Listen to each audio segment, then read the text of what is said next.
Bonjour à tous, c'est Yona, j'espère que vous allez bien. On se retrouve aujourd'hui pour la vidéo achat manga du mois de septembre. Comme d'habitude, il y a eu pas mal de mangas de sortie courant septembre et pas mal de suites avec quelques collectors que j'ai pris aussi. J'ai rattrapé un petit peu mon retard aussi sur certaines séries qui étaient sorties avant, donc je vous montrerai ça en dernier. Et tout d'abord, comme à chaque fois, on va commencer par tous ceux qui sont sortis en septembre et dans l'ordre. J'en ai d'ailleurs acheté un peu plus que le mois dernier, mais ça va, j'en ai acheté 22 pour le mois de septembre, donc je pense que c'est un chiffre à peu près raisonnable par rapport à ce que j'achète de temps en temps. Et du coup on commence évidemment par A Couple of Cuckoos, le tome 16 qui est sorti au début du mois de septembre. Je l'ai lu celui-ci et j'aime bien parce qu'il y a un personnage qu'on entend parler depuis quelques temps quand même qui est enfin apparu et on sait pas trop ses intentions pardon, mais j'ai hâte d'en savoir un petit peu plus sur celui-ci. Voilà, je sens que bon quand même on est quand même plus proche de la fin que du début à mon sens. Après ça se trouve je me trompe complètement, mais c'est toujours une série aussi cool, donc j'ai hâte de savoir la suite. Ensuite, bien qu'il soit sorti au tout début du mois, je l'ai pris que très récemment, c'est la suite de After God avec le tome 5, donc la couverture qui est assez stylée et qui se continue comme ceci, j'aime trop quand ça fait comme ça. Donc lui du coup je l'ai pas encore lu et je suis même pas sûre d'avoir lu le tome 4, donc je pense que je vais relire du début pour vraiment lire à la suite et me refamiliariser avec l'histoire et l'univers de ce manga. Lui c'est pareil, je suis pas du tout à jour niveau lecture, j'ai lu que le premier tome, mais il s'agit d'Animal Crossing, le journal de l'île avec le tome 9 qui est sorti et le magnifique Roberto. En vrai cette couverture est trop cool. Un jour je les lirai hein, c'est sûr, hein. Là pour l'instant ils sont plus pour la collection que pour autre chose, mais c'est clair que je les lirai à un moment donné. Une série que je m'empresse de lire à chaque fois, généralement, c'est Kaguya-sama Love is War, avec le tome 22 qui est sorti, et Kaguya et... merde, je sais plus comment il s'appelle. Je sais plus son nom. Chika, voilà c'est Chika elle s'appelle. Ça a pas mal avancé au niveau de la relation et d'ailleurs je viens de me souvenir d'un truc. Il y a qu'un grand cap passé dans cette relation, je pense que ceux qu'on lit comprendront ce que je veux dire. Mais on approche de la 20, hein. Il reste plus que 6 tomes parce que ça se finit au tome 28 si je dis pas de bêtises. Donc hâte de savoir la suite et la finalité de cette histoire. J'ai évidemment pris aussi la suite de A Sign of Affection avec le tome 10 qui est vraiment magnifique, c'est très jolie couverture. Après je suis pas trop à jour niveau lecture, je pense que j'ai dû lire jusqu'au tome 7 mais je suis pas sûre d'avoir lu les 2 derniers tomes avant celui-ci. Donc faudrait que je rattrape un petit peu mon retard, mais très joli comme à chaque fois. Je sais pas si c'est bientôt terminé ou pas, j'avoue que je me suis pas trop renseignée là-dessus, mais en tout cas c'est une romance vraiment très chill, très belle, avec un sujet assez important qui est la surdité et le handicap. Franchement n'hésitez pas, j'en avais fait une vidéo spécialement sur ce manga, donc n'hésitez pas à aller la voir si ça vous intéresse. Lui je l'ai pas encore lu mais j'avais oublié que je l'avais pris. C'est tout simplement Kindergarten Wars, le tome 4 qui est sorti. Faudrait que je le lise parce que je me rappelle assez bien des 3 premiers, donc j'avais hâte de lire en plus la suite. C'est vrai que en fait généralement quand je les achète, je fais ma petite story d'achat manga sur Instagram. D'ailleurs n'hésitez pas à me suivre là-bas, vous serez au courant de ce que j'achète plus rapidement et puis je fais passer quelques infos animés, manga, etc. de temps en temps. Ou même si vous voulez pas louper des vidéos ou des lives que je lance, et bien il y a toutes les notifs à chaque fois sur les stories Insta. Mais en tout cas une fois que j'ai fait cette story, et bien généralement je range mes mangas, sauf que du coup ils sont un petit peu bientôt je vous montrerai comment ils sont mes mangas, j'ai très hâte de vous montrer ça. Mais en fait ils sont un peu éparpillés et du coup des fois je sais plus, je regarde, alors je sais que j'ai plein de choses à lire, mais c'est quoi déjà? Et du coup forcément je vais mettre là et l'autre, lui il est de l'autre côté donc je le vois pas de suite, etc et j'oublie que je dois le lire.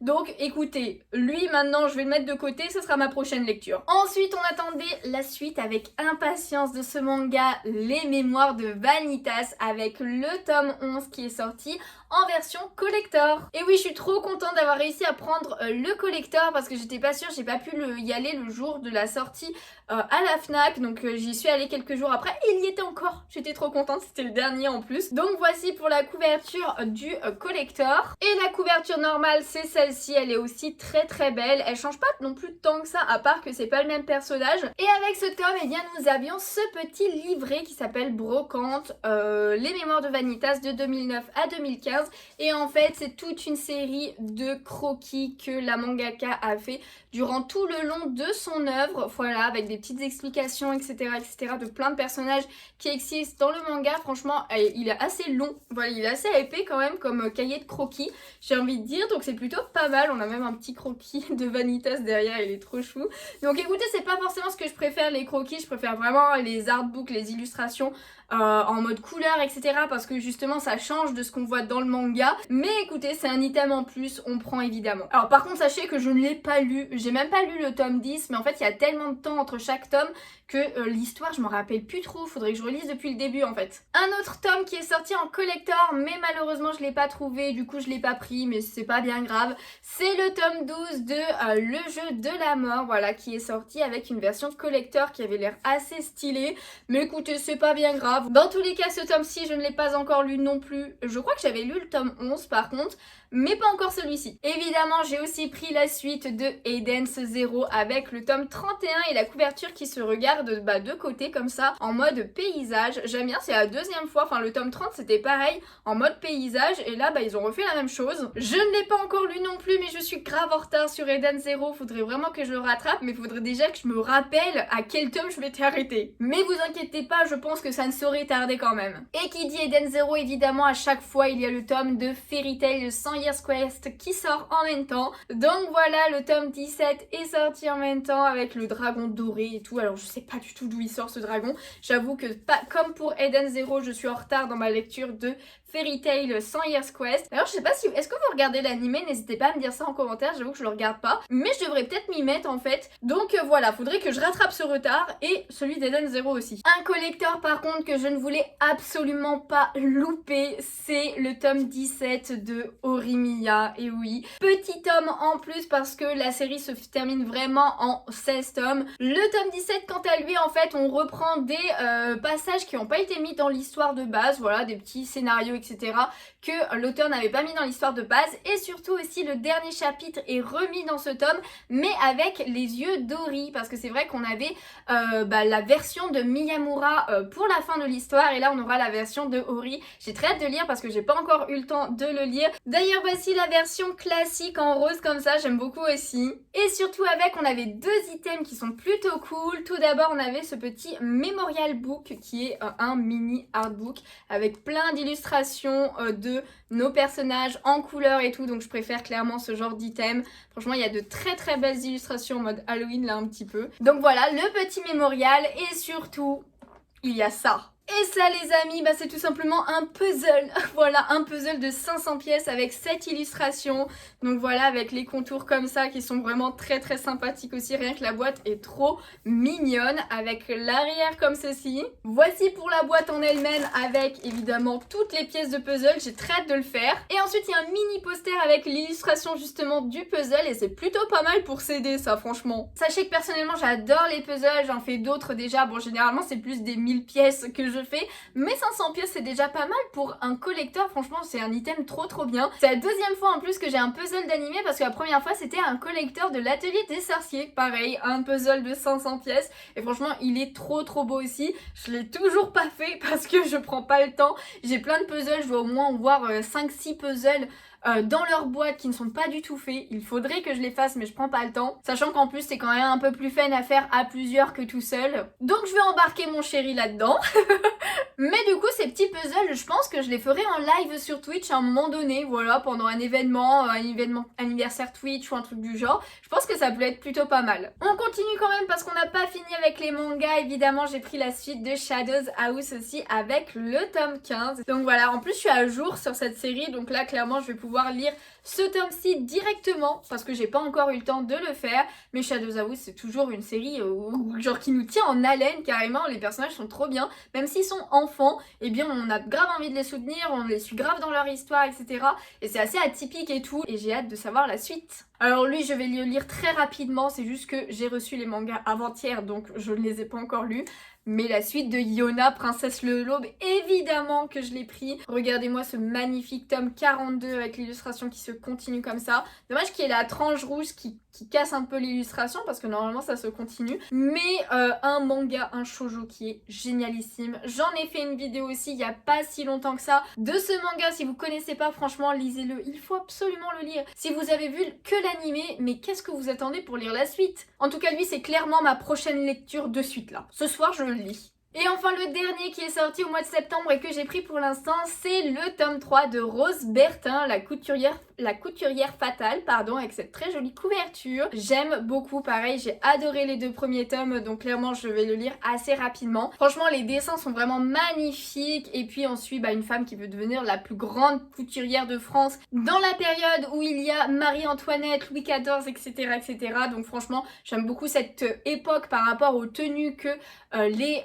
aristocrates avaient, etc. Franchement j'adore. Donc évidemment j'ai très hâte de lire la suite aussi. Et du coup maintenant on passe aux mangas qui sont sortis avant septembre et que j'ai acheté. On commence par des mangas qui sont sortis le mois précédent tout simplement et par le tome collector, et oui, de Blue Box. J'ai réussi à l'avoir alors que ça faisait déjà plusieurs jours qu'il était sorti, donc je suis trop contente. Pareil, il restait qu'un seul tome à la Fnac, donc franchement ma chance était ultime ce jour-là. Donc en tout cas voici pour le collector, donc il est en mode cartonné et dedans évidemment il y avait le tome en lui-même. Donc voilà le tome 7, donc pas de couverture particulière, hein, c'est le même que ce soit le collector ou pas. Et avec nous avions 2 planches de stickers à l'effigie des personnages. Alors c'est exactement les mêmes stickers, c'est un petit peu dommage qu'ils aient fait ça comme ça, mais écoutez pourquoi pas. En tout cas les illustrations sont quand même assez drôles, j'aime beaucoup. Et ensuite nous avions 2 petits marque-pages comme ceci, donc avec des illustrations du manga en bleu et en rose, et les 2 filles finalement qui forment un petit peu le triangle amoureux de cette histoire. Donc je l'ai lu ce tome là et franchement j'ai adoré, j'ai très hâte de voir cette histoire en animation parce que ça sort très bientôt. Je sens que ça va être un banger comme animation. Il ne me reste plus que 2 séries à vous montrer et tout d'abord j'ai pris la suite de L-Mode aussi. J'étais un petit peu en retard sur cette série, donc le tome 4 qui est sorti, alors je sais plus si c'est vraiment le mois précédent ou le mois d'avant, mais pas plus de 2 mois, ça c'est clair. Et du coup voilà, je l'ai pris, donc je l'ai lu d'ailleurs, j'ai rattrapé mon retard, j'avais pas lu le 3. J'ai tout lu, j'ai tout relu depuis le début même et j'aime beaucoup. Franchement c'est un isekai pareil où un adulte se retrouve dans le corps d'un bébé, etc. Un petit peu à la Mushoku Tensei, mais il n'y a pas le côté ecchi et pervers qu'on peut avoir dans Mushoku Tensei. Là franchement en fait il s'est réincarné dans un jeu vidéo qui l'allait faire. Et oui, c'était inscrit pour jouer en Hell Mode, donc c'est-à-dire le niveau le plus dur où c'est beaucoup plus galère de monter de niveau, ce genre de choses, etc. Il a évidemment une classe de personnages un peu particulière, invocateur, que les autres du monde ne connaissent pas du tout, ce genre de choses. Et c'est plutôt super sympa à suivre. Voilà, j'aime beaucoup ces petites aventures, etc. Donc franchement, j'aime bien. Et enfin, la dernière série dont je vais vous parler, c'est là où j'ai rattrapé mon retard dessus. J'ai acheté 6 tomes. C'est tout simplement Keiju numéro 8. Voilà. J'ai acheté du tome 7 au tome 12 et je suis trop contente. J'ai tout lu. Sachez que j'ai tout lu. À la suite, c'est beaucoup trop bien Keiju. J'avais adoré l'animé et du coup, il y a Jin, un ami, qui m'avait offert les 5 premiers tomes. J'avais acheté le 6 que je vous ai montré évidemment, et après là ce mois-ci j'ai juste voulu rattraper mon retard parce que le tome 12 est sorti ce mois-ci. Mais du coup je vous montre un petit peu, voici pour le tome 7, le tome 8, le tome 9 comme ceci. Alors je sais qu'il y a eu des versions collector pour certains tomes, mais forcément je les ai pas. Genre celui-ci je crois avait une version collector, hein, c'est le 10. Donc le numéro 10, j'aime tellement ce personnage, elle est trop stylée. Ensuite, mais j'aime tous les personnages parce que j'adore celui-ci aussi. Le tome 11 et le tome 12 qui vient de sortir. Les combats là, les derniers combats sont tellement stylés. J'adore trop, franchement j'ai trop hâte de lire le tome 13. Voilà, je sais pas quand est-ce qu'il sortira, mais j'ai beaucoup trop hâte. Les couvertures sont très stylées et trop hâte de voir tout ça en animation aussi parce que je pense que les combats vont être géniaux. En tout cas voilà, c'était tous les mangas que j'ai achetés courant septembre. Comme d'habitude, n'hésitez pas à me dire en commentaire, vous, qu'est-ce que vous avez acheté, si on a des achats en commun, ce genre de choses, qu'est-ce que vous avez lu aussi potentiellement. Si vous avez commencé une nouvelle série, comme vous pouvez le voir, je n'ai commencé aucune nouvelle série encore ce mois-ci. Je crois que ça fait 2 mois de suite où je n'ai aucune nouvelle série, vous pouvez être fiers de moi. Et pourtant, je vous avoue qu'il y avait quelques nouvelles séries au mois de septembre qui sortaient et qui m'intéressaient pas mal, mais j'essaye de réduire un petit peu mes achats manga et d'arrêter d'acheter des nouveautés tout le temps, sachant que j'ai plein de mangas où je suis pas à jour. Voilà, je préfère m'attarder un petit peu sur ça comme je l'ai fait avec Kaiju par exemple pour rattraper mon mini retard sur Hellmode ou ce genre de choses. J'ai oublié, mais il fallait aussi que j'achète la suite de Bibliophile Princess avec le tome 7, mais j'ai complètement zappé par exemple. C'est pas grave, j'achèterai le mois suivant. Mais voilà, j'essaye de me réduire, sachant en plus que il y a d'autres achats à côté avec la nouvelle extension de Pokémon, etc. qui est sortie, où j'ai fait un plus gros achat dessus. N'hésitez pas à aller voir les vidéos, j'espère qu'elles vous plaisent. Mais en tout cas voilà, voilà le pourquoi je n'ai pas de nouveautés ce mois-ci et j'essaye de réduire un maximum quand même. Dans tous les cas, si vous avez aimé cette vidéo comme à chaque fois, n'hésitez pas à laisser le petit pouce bleu, ça me ferait super plaisir, ça m'aiderait beaucoup aussi. Et l'abonnement c'est totalement gratuit et ça aide beaucoup aussi. Sur ce, je pense que j'ai assez blablaté, on va s'arrêter là pour aujourd'hui et je vous dis à une prochaine vidéo. Bye bye.